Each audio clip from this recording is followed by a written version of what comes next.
tous, nous allons voir aujourd'hui le semis d'oignon avec ce beau soleil.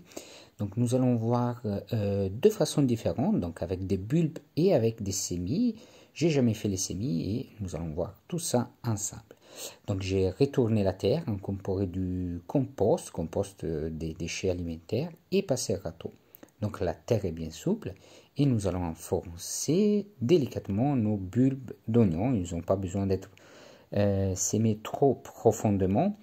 L'important de laisser un tout petit espace, je laisse environ une quinzaine de centimètres entre un bulbe et l'autre pour qu'il puisse grandir tranquillement.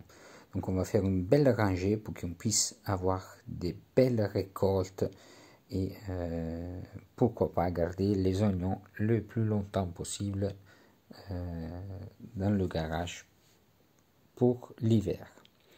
Donc voici les petites bulbes, ils sont vraiment tout petits, et donc celle-ci c'est la partie la plus haute, donc celle-ci qu'on laissera à l'extérieur, et celle-ci ça va être enterré.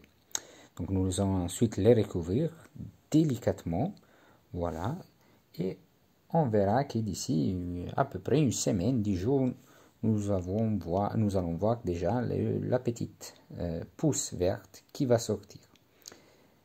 Voici, donc ensuite nous allons voir les oignons, donc les oignons en petites graines, donc pareil, j'ai tiré un sillon avec une corde et arrosé le fond du sillon pour que les graines que nous allons mettre puissent bien s'accrocher.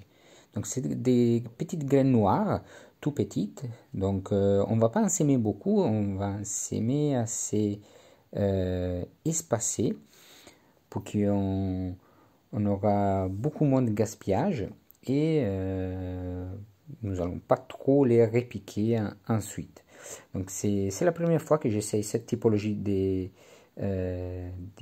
oignons. En fait, j'ai toujours sémé à partir des bulbes, mais on verra ce que ça donne, et puis en croisant les doigts pour avoir des belles récoltes. Donc une fois nous avons sémé nos petites graines, nous allons les recouvrir soigneusement, et une fois que nous les avons recouvertes, nous pouvons arroser un tout petit peu encore.